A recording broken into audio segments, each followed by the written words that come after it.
श्री स्वामी समर्थ। एका नवीन भागात सर्वांचे स्वागत आहे। आजच्या भागात मुंजा म्हणजे कोण याविषयी माहिती पाहूया। नवीन असाल तर लगेच सबस्क्राइब करून लाईक करा, म्हणजे आमचे नवनवीन व्हिडिओ तुम्हाला लगेच पाहता येतील।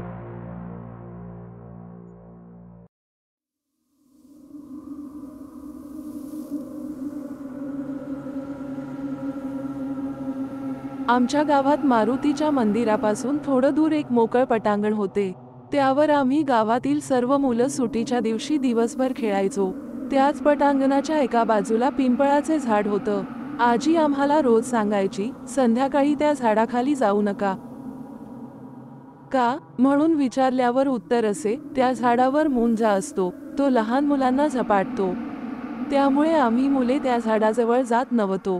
कधीतरी गावात ऐकायला मिळायचे की एखाद्याला मुंजाने झपाटले आहे।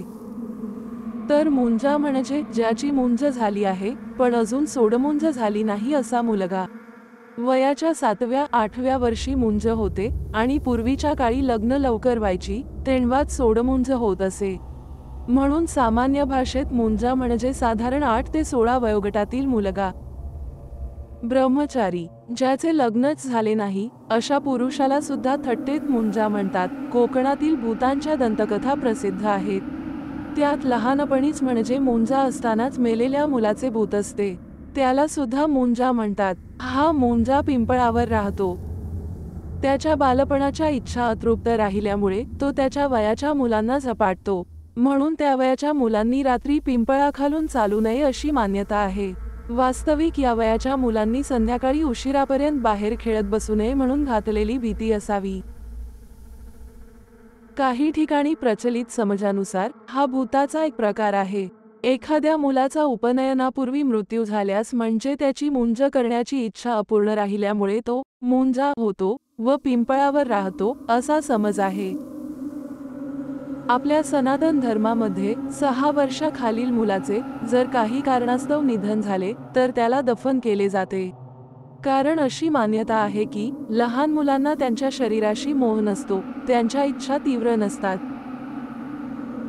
पण काही वेळेला लहान मुले लवकर समजूतदार होतात आणि त्यांच्यात काही इच्छा निर्माण होतात। यामध्ये त्यांचे मुंज झाली नसेल आणि त्यांची इच्छा पूर्ण झाली नसेल तर त्यांच्या मृत्यूनंतर त्यांचा आत्मा मुंजा या प्रकारात मोडला जातो। मुंजा प्रकार प्रचंड शक्तिशाली असतो। कथा आणि तांत्रिक विधी करणारे साधक सांगतात की मुंजा मंदिरामध्ये जाऊन कोणतेही मंत्र उच्चारू शकतात। मुंजामध्ये इतकी शक्ती असते की त्याच्यापासून सुटका मिळवणे खूप अवघड असते। अशाच प्रकारच्या नवीन माहितीसाठी आमच्या चॅनेलला सबस्क्राइब करून लाईक करा। पुन्हा भेटू नवीन भागात। श्री स्वामी समर्थ।